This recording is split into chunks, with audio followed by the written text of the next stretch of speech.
కండాయిలు కూర ఉంటున్నానండి. కండాయిలు, ఉల్లిపాయలు, పచ్చిమిరకాయలు, సాల్ట్, కారం, మసాలా,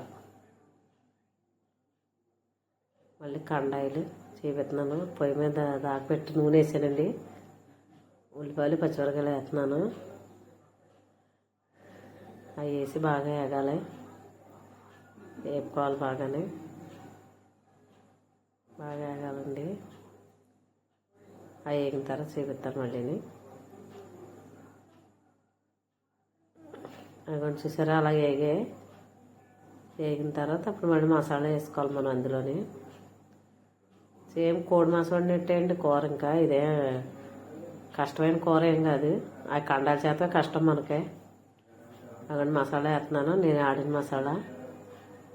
ఆ కూర సరిపడగా వేసుకోవాలి అది, అందుకనే వేస్తున్నాను. ఆ కూర సరిపడగానే. మనకు కండాల చేత మాత్రం చాలా కష్టమండి అది. అది చేసి చూపిద్దామంటే వీడియో తీసేవాళ్ళు లేకపోతే చేయలేదు. నీకు చూపించలేదు, మీకు మళ్ళీ చేసినట్టు చూపిస్తాను ఎప్పుడన్నానే. కానీ కూర వండిన తర్వాత కష్టమేమి ఉండదు, సింపులే. అందుకే మీకు చెప్తున్నాను. తర్వాత కండాయిలు వేసుకోవాలండి. మసాలా బాగా వేగాలి. వేగిన తర్వాత మళ్ళీ కండాయిలు వేయాలి. వాటిల్లో కండాయిలు వేసి చూపిస్తాను. పక్కన చారు పెట్టానండి. ఈ కూర అనుకున్నానంటే చారు ఉండాలి, అందుకని చారు కూడా తాలింపు పెట్టేసి పక్కన పెట్టాను. ఎగురు కూర కదా, అందుకని చారు పెట్టుకున్నాం మేము. బాగా వేగాలి, మసాలా వేగిపోవాలి బాగానే, లేకపోతే మళ్ళీ మసాలా వాసన వస్తుంది మనకి. కండాయిలు వేస్తున్నాను చూడండి, చూపిస్తాను మీకు కండాలు వేసేటప్పుడు. ఇంకా మాంసం కూర ఎలాగుంటుందో అలాగే ఉంటుందండి కండాయిల కూర. ఇది తాలింపు పెడతాం కూడా అలాగే తాలింపు పెట్టుకోవాలి, సేమ్ అంతే కూర. వేగిపోయింది మసాలా. ఇప్పుడు కండాయిలు వేస్తాను, చూపిస్తున్నాను చూడండి. అలాంటి కండాయిలు అలా వేసుకోవాలి. ముంజిగా ముక్కల్లా ఉన్నాయండి, ఒక ముక్క.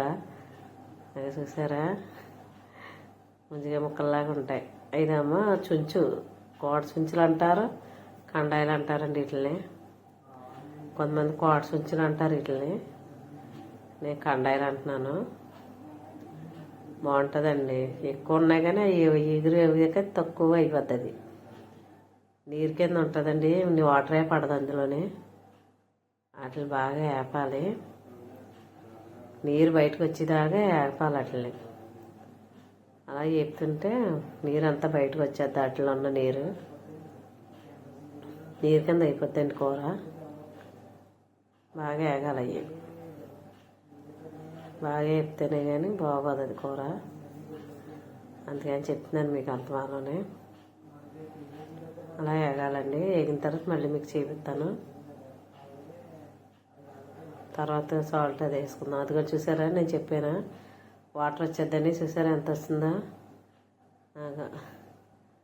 చూడండి ఎంత వాటర్ వచ్చిందా. మనం నీళ్ళు ఏం పడవండి ఇందులోని. నీళ్ళు వేసుకుంటే చాలా టైం పడుతుంది. సాల్ట్ మనకు రుచి సరిపడగా సాల్ట్, కారం. మీరు కారం ఎంత తింటారో అంత వేసుకోండి, నేను సరిపడగా వేస్తున్నాను. తర్వాత మళ్ళీ సాల్ట్ చూసుకుని వేసుకోవచ్చు. ఇప్పుడు ఎక్కువ వేసానుకోండి ఉప్పు కోసం అయిపోద్ది కూర, అందుకని సాల్ట్ కొద్దిగా వేసాను. కారం అయితే సరిపడగా వేసాను. అంతే అండి, అలా దగ్గర పడాలి కూర. అది కొద్దిగా ఆ ప్లేట్ కడిగి కొద్దిగా వాటర్ వేస్తాను అంతే, ఎక్కువ వేయను.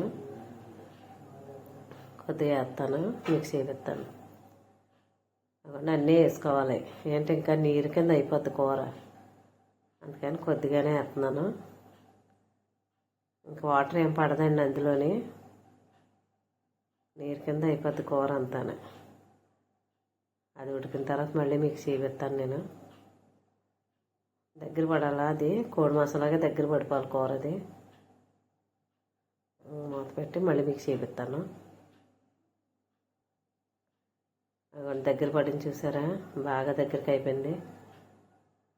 ఆ గ్రేవీ ఉండగా తీసుకోవాలండి మన కూర, లేకపోతే మళ్ళీ దగ్గరికి అయిపోయిందంటే మనకి గ్రేవీ తక్కువగా ఉంటుంది. గ్రేవీ కోసం ఆ టైంలో దింపుకోవాలి మనం. అలా ఉండాలండి కూర. ఇంకా చిక్కగా అయిపోద్ది, తోడిపోయినట్టు అయిపోద్దండి దగ్గరికి, అందుకని చెప్తున్నాను మీకు. అలా ఉండగానే దింపేసుకోవాలి. చూసారా ఎలా ఉందో కూర. ముక్కలు బాగుంటాయి, తింటట్టు అయ్యి సేమ్ ముంజిగా ముక్కల్లాగా ఉంటాయండి అవి. బాగుంటుంది కూర. తీసేస్తాను, గ్యాస్ కట్టేసాను. గిన్నెలో తీసేస్తానండి కూర. అటువంటి తీసేస్తాను గిన్నెకి. అంతే అండి, సింపుల్గానే ఉంటుందండి కూర. మనం ఏది వండుకున్నా సింపుల్గానే ఉంటుంది. కష్టం అనుకుంటే కష్టం కింద ఉంటుంది, వండుకుంటే మనకు సింపుల్గానే ఉంటాయి ఏదన్నానే. మా వీడియోలు కానీ మీకు నచ్చితే సబ్స్క్రైబ్ చేసుకుని ఒక లైక్ కొట్టండి. తప్పకుండా చూడండి, ఈ కూరలో అన్నీ బాగుంటాయి మీకు. ఏమైనా సరే నేను సింపుల్గానే వండుతాను, అయ్యే చూపిస్తున్నానండి మీకు. మేము ఎలా తింటామో అలాగే చూపిస్తున్నాను మీకు. అందుకని అన్నీ చెప్తున్నానండి అలాగా. అంతే అండి, కూర రెడీ అయిపోయింది. చూసారా కూర బాగుంటుందండి కూర ఇది. తప్పకుండా వండుకోండి. ఉంటానండి, బాయ్.